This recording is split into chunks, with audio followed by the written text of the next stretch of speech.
السلام عليكم ورحمة الله وبركاته. الحمد لله رب العالمين،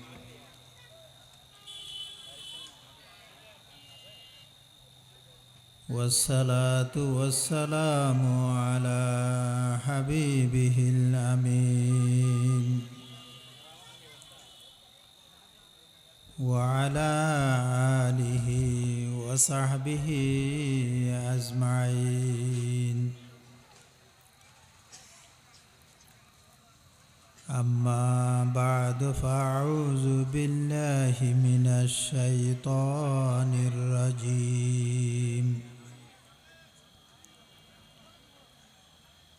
بسم الله الرحمن الرحيم.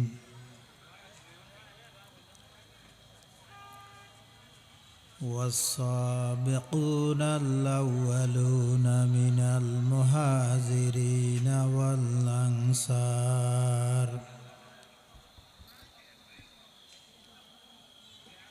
والذين اتبعوهم بإحسان رضي الله عنهم ورضوا عنه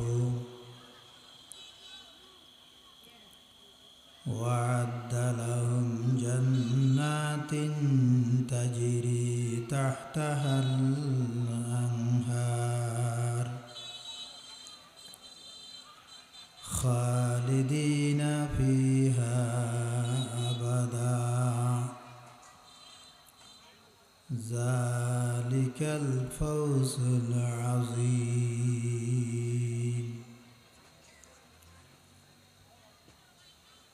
وقال رسول الله صلى الله عليه وسلم: الله الله في أصحابي، الله الله في أصحابي، لا تتخذوهم غرضا من بعدي،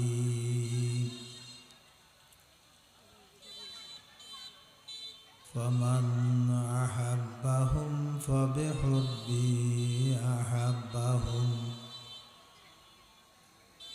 ومن أبغضهم فببغضي أبغضهم،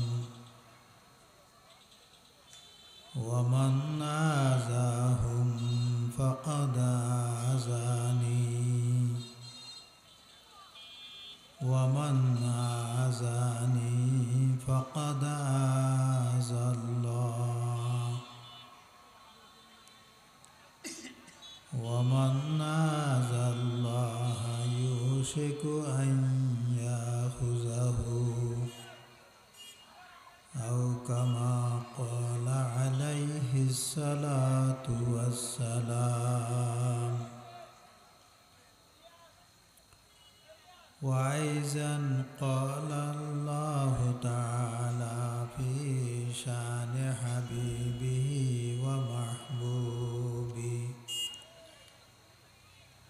مخبرا وآمرا: إن الله وملائكته يصلون على النبي، يا أيها الذين آمنوا صلوا عليه وسلموا تسليما. صلى الله على سيدنا محمد وآله وأصحابه وسلم. صلى الله على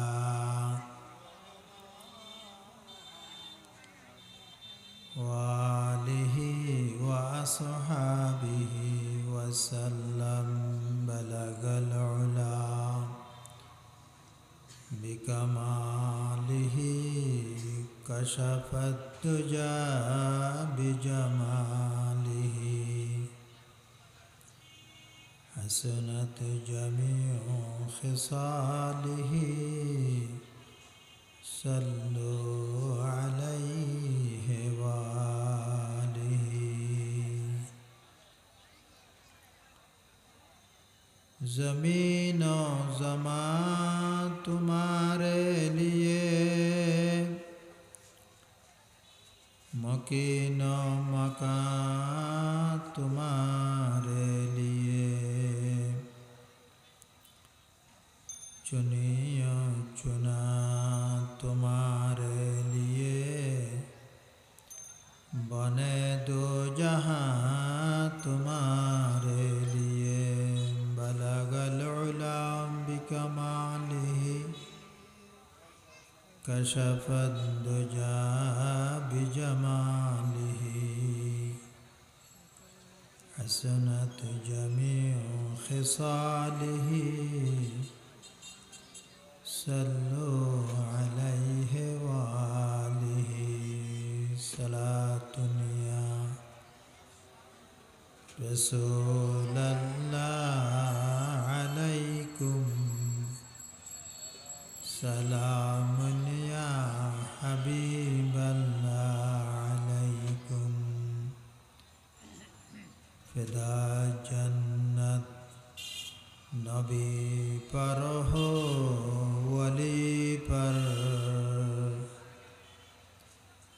नजर मेरी मदीने की गली पर सलातुन या रसूलल्लाह अलैकुम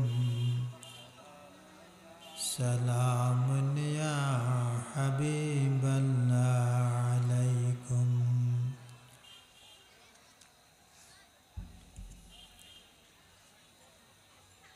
ঐতিহাসিক বাঁশখালী সাধনপুর জীবন সিপাহীর বাড়ি হযরত আবু বকর সিদ্দিক রাদিয়াল্লাহু তাআলা আনহু যুব উন্নয়ন সংগঠনের উদ্যোগে আয়োজিত 11তম পবিত্র মাহফিলে তাফসীরুল কোরআনের এই অধিবেশনের মুআজ্জাজ গ্রামে কদর সাহেবে সদর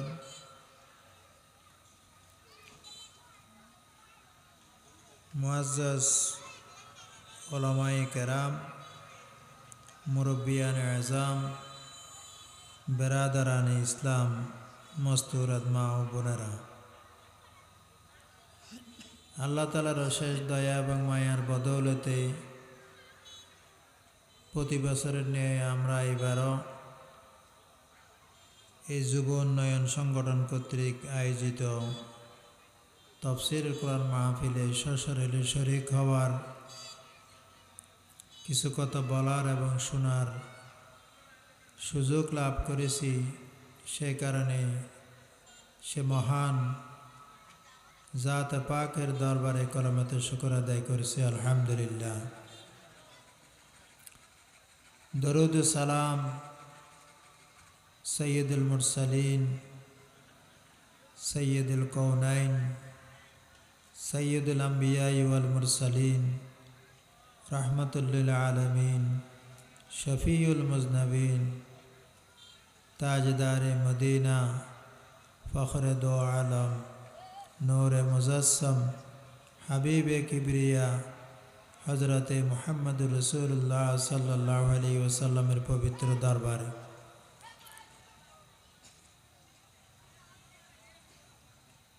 सम्मानित हाजिरिन, आमार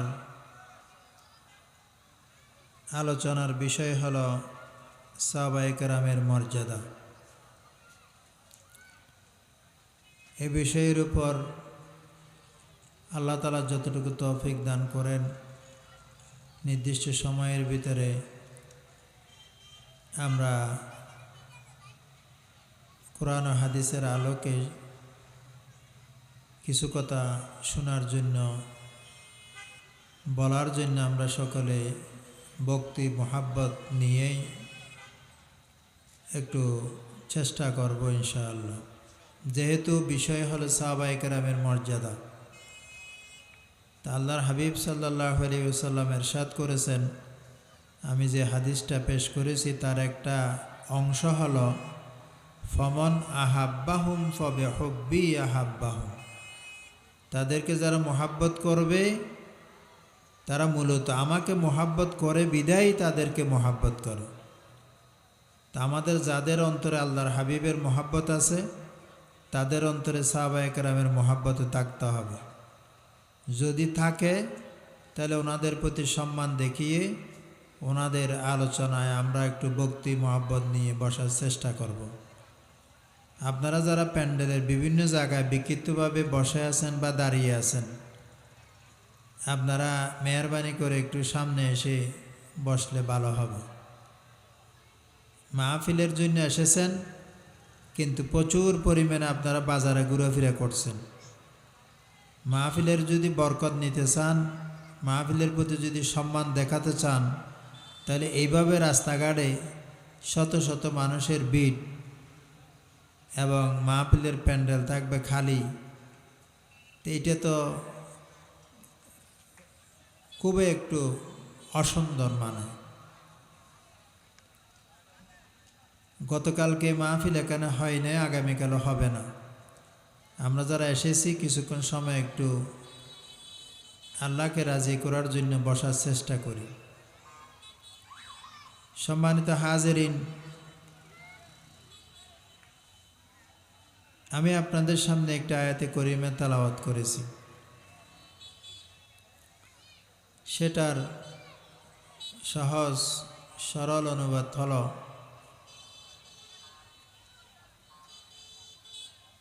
আনসার এবং মুহাজিরদের মধ্যে যারা প্রথম সারির সাহাবায়ে কেরাম, মুহাজির এবং আনসারদের মধ্যে যারা সর্বপ্রথম ঈমান এনেছে, প্রথম দিকে ঈমান এনেছে এবং এরপরে যারা তাদেরকে যথাযথভাবে অনুকরণ করেছেন, তাদের উপর, তাদের আমলের উপর আল্লাহ তাআলা রাজি হয়ে গেছে। আবার তারাও আল্লাহ প্রদত্ত পুরস্কারের উপর সন্তুষ্ট হয়ে গেছে। তাদের জন্য আল্লাহ তাআলা এমন জান্নাত প্রস্তুত করে রেখেছেন যার নিম্ন দেশে ঝর্ণাধারা সমূহ প্রবাহিত রয়েছে। সেখানে তারা স্থায়ীভাবে বসবাস করবে, অবস্থান করবেন, আর এটা হচ্ছে সবচেয়ে বড় মহান সফলতা।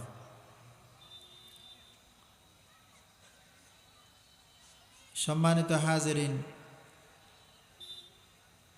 সৈয়দনা আদম আলাইহিস সালাম থেকে শুরু করে সৈয়দনা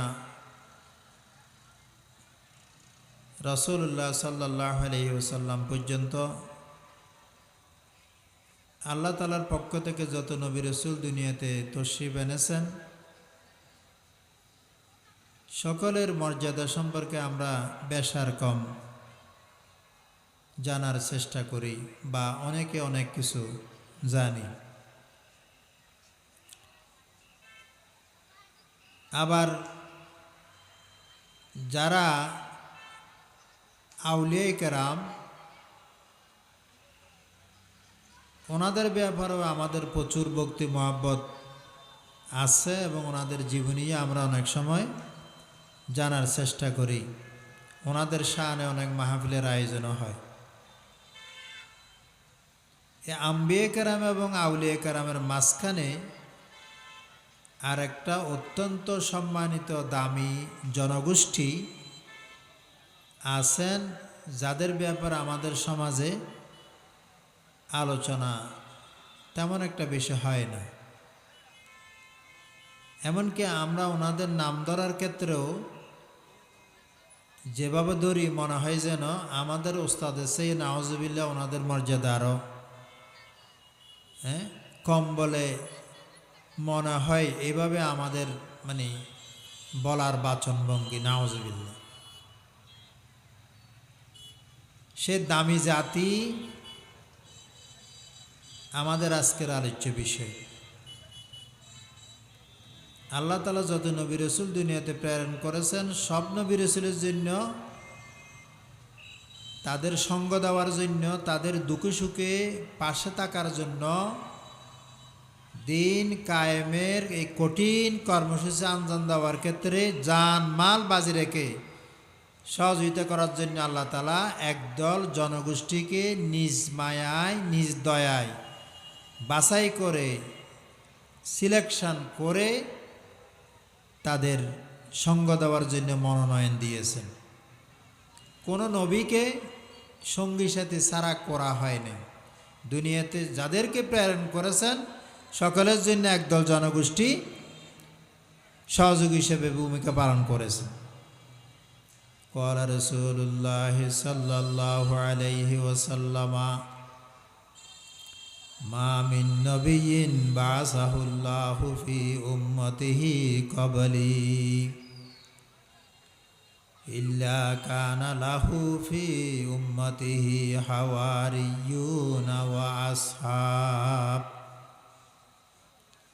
يأخذون بسنته ويقتدون بأمره।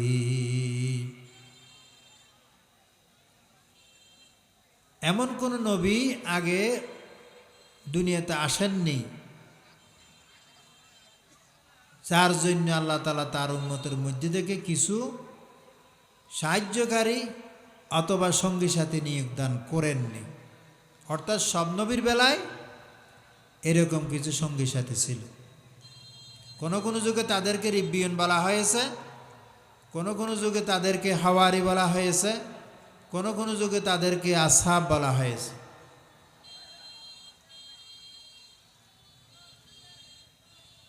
আমাদের নবীর জন্য এরকম সঙ্গী সাথী ছিল যাদেরকে আমরা সাহাবায়ে কেরাম বলি। قال رسول الله صلى الله عليه وسلم إن الله اختارني واختار لي أصحابا وأنصارا وأقهارا।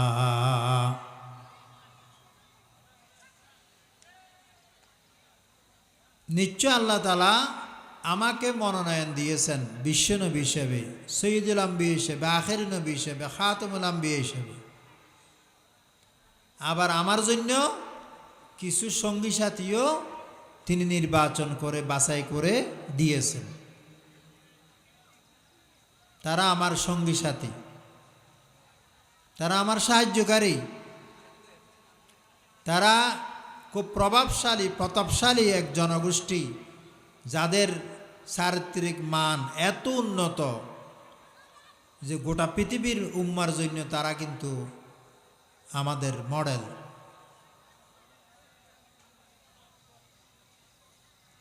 ফমান সাব্বাহুম ফালাইহি লানাতুল্লাহি ওয়া মালাইকাতিহি ওয়ান নাসি আজমাইন।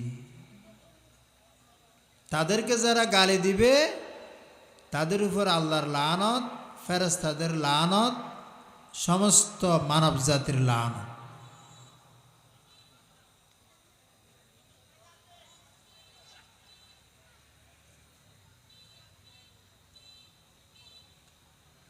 ওয়ালা ইয়াকবালুল্লাহু মিনহু ইয়াউমাল কিয়ামাতি সারফান ওয়া আদালা। যারা তাদেরকে গালি দিবে কিয়ামতের দিন আল্লাহ তাআলা তাদের কোনো ফরজ ইবাদত, কোনো নফল ইবাদত কিছুই কবুল করবেন না।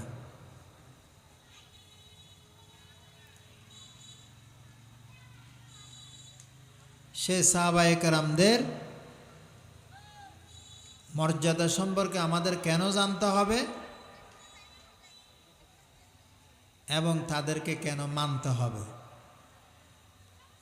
হযরত আব্দুল্লাহ বিন মাসউদ রাদিয়াল্লাহু তাআলা এটা আমাদেরকে জানিয়ে দিচ্ছেন। মান কানা মুস্তান্নান ফালিয়াস্তান্না বিমান ক্বাদ মাত ফাইন্নাল হাইয়্যা লা তু'মানু আলাইহিল ফিতনা উলাইকা আসহাবু মুহাম্মাদিন সাল্লাল্লাহু আলাইহি ওয়াসাল্লাম কানু আফজালা হাযিহিল উম্মাহ আবাররাহা কুলুবান ওয়া আমাকাহা ইলমা ওয়া আকাল্লাহা তাকাল্লুফা ইখতারাহুমুল্লাহু লিসুহবাতি নাবিয়্যিহি ওয়া লিইকামাতি দীনিহি ফারিফু লাহুম ফাদলাহুম ওয়াত্তাবিউহুম আলা আসারিহিম ওয়াতামাসসাকু বিমাস্তাতা'তুম মিন আখলাকিহিম ওয়া সিয়ারিহিম ফাইন্নাহুম কানু আলাল হুদাল মুস্তাকিম। হযরত আব্দুল্লাহ বিন মাসউদ রাদিয়াল্লাহু তাআলা বলেন, কেউ যদি কারো কোনো আদর্শ যদি অনুসরণ করতে চায় তাহলে তার উচিত সে যেন ইতিমধ্যে যারা ইন্তেকাল করেছেন তাদের আদর্শ অনুকরণ করে। কারণ যারা জীবিত আছে তারা মৃত্যুর 1 মিনিট আগেও অ্যাক্সিডেন্ট করতে পারে। আম্বিয়া কেরাম ছাড়া কারো খাতমের কোনো গ্যারান্টি নাই। তিনি যখন এই কথা বলছিলেন তখন যারা ইন্তেকাল করেছেন তারা কারা? উলাইকা আসহাবু মুহাম্মাদিন সাল্লাল্লাহু আলাইহি ওয়াসাল্লাম, তারা আল্লাহ রাসূলের সাহাবায়ে কেরাম। তাদের আদর্শ কেন অনুসরণ করব আমরা? তারা কানু আফজালা হাযিহিল উম্মাহ, তারা এই উম্মতের সবচেয়ে মর্যাদাবান জাতি।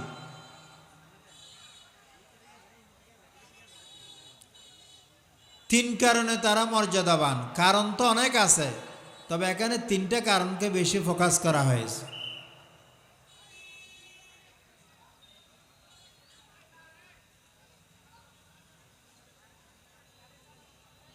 আবাররাহা কুলুবা ওয়া আমাকাহা ইলমা ওয়া আকাল্লাহা তাকাল্লুফা, তাদের অন্তর ছিল খুব নির্মল, স্বচ্ছ, পরিষ্কার, নিষ্কলুষ, পুত পবিত্র।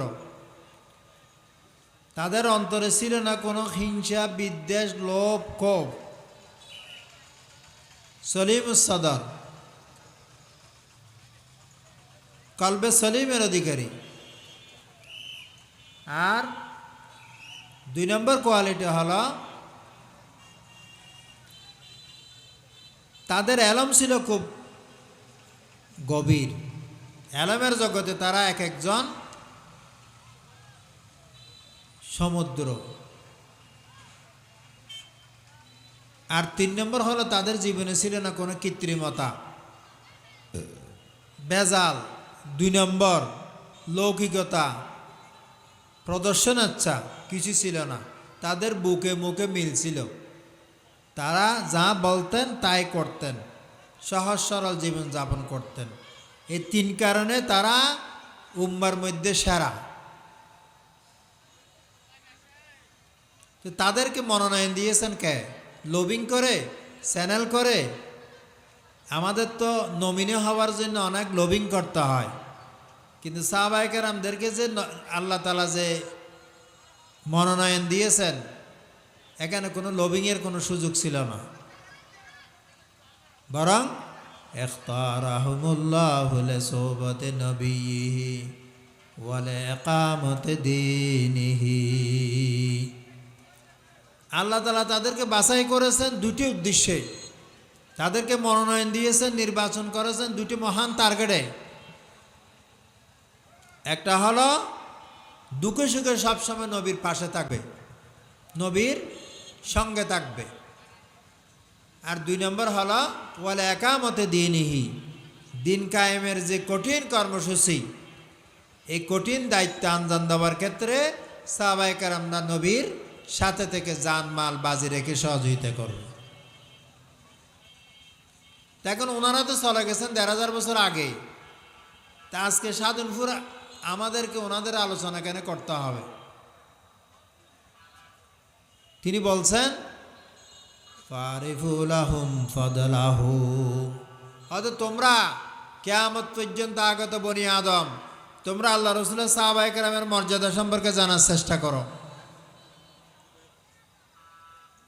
ওয়াত্তাবিউহুম আলা আসারিহিম, তাদের মর্যাদা সম্পর্কে জেনে তাদের পদাঙ্ক তোমরা অনুসরণ করো। তারা যেভাবে জীবনযাপন করেছে সেটাকে তোমরা মডেল হিসেবে গ্রহণ করো।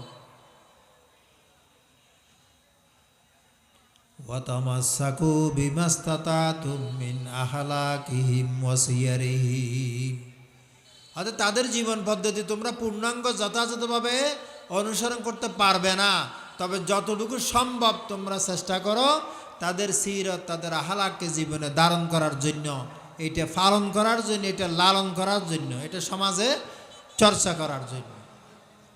কারণ ফাইন্নাহুম কানু আলাল হুদাল মুস্তাকিম, ওনারা হেদায়েতের রাজপথের উপর সিরাতুল মুস্তাকিমের উপর প্রতিষ্ঠিত।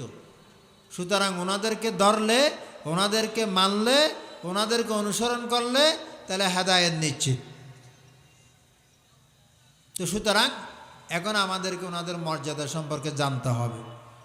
তা আমি এখন আমার মূল কথা হলো ওনাদের মর্যাদা। আমি প্রথম একটা হাদিস পেশ করেছি, ক্বালা রাসূলুল্লাহ সাল্লাল্লাহু আলাইহি ওয়াসাল্লাম, আল্লাহ আল্লাহ ফি আসহাবি, আল্লাহ আল্লাহ ফি আসহাবি। দুইবার বলেছেন আল্লাহ রাসূল, আল্লাহ আল্লাহ, সাবধান সাবধান, খবরদার খবরদার, তোমরা আমার সাহাবীদের ব্যাপারে খুব সতর্ক থাকবে,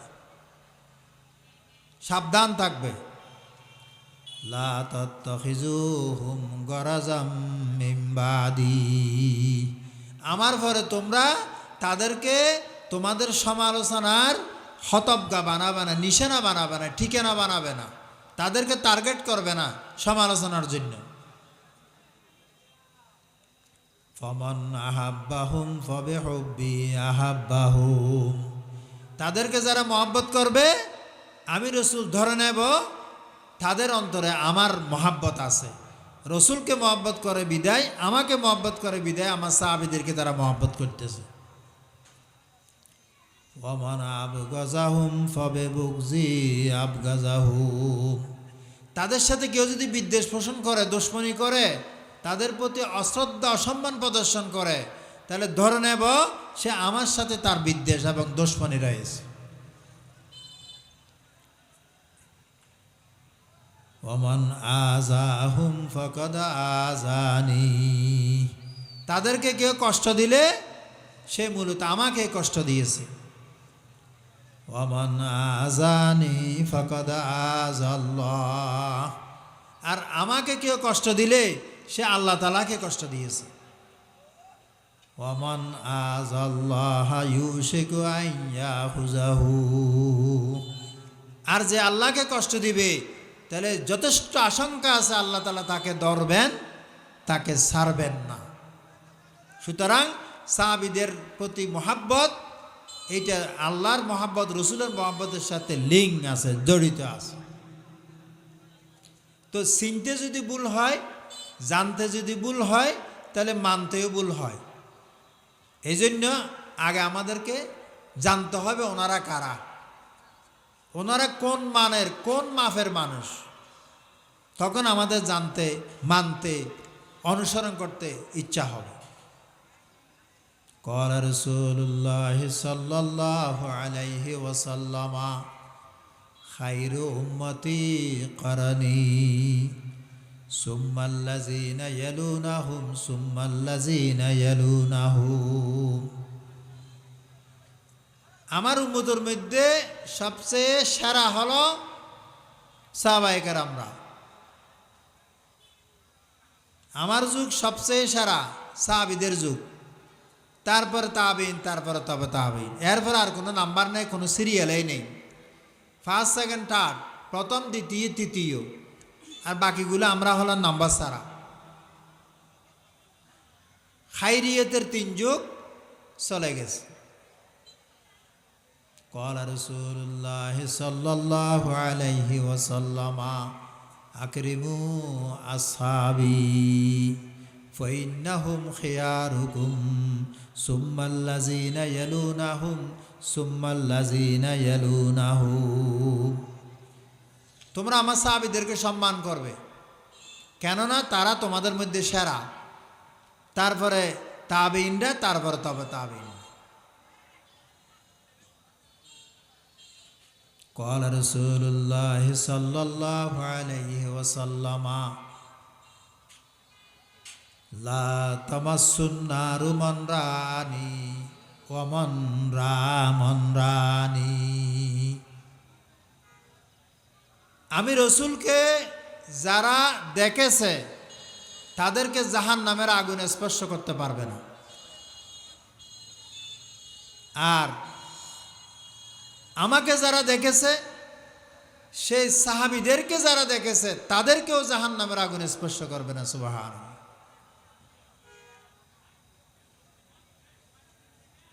قال رسول الله صلى الله عليه وسلم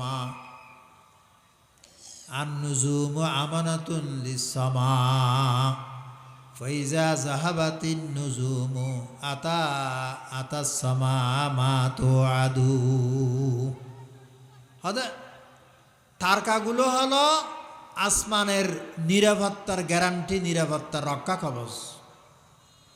তারকাগুলো যখন খসে পড়বে তখন আসমানের উপর যা আসার বিপদ আসবে। ওয়ানা আমানাতুন লি আসহাবি ফাইজা যাহাবতু আতা আসহাবি মা ইউআদুন। আর আমি রসুল হলাম আমার সাহাবীদের জন্য নিরাপত্তার গ্যারান্টি। আমি রসুল যখন চলে যাব তখন আমার সাহাবীদের উপর বিভিন্ন বিপদ মুসিবত আসতে থাকবে। ওয়া আসহাবি আমানাতুন লি উম্মতি।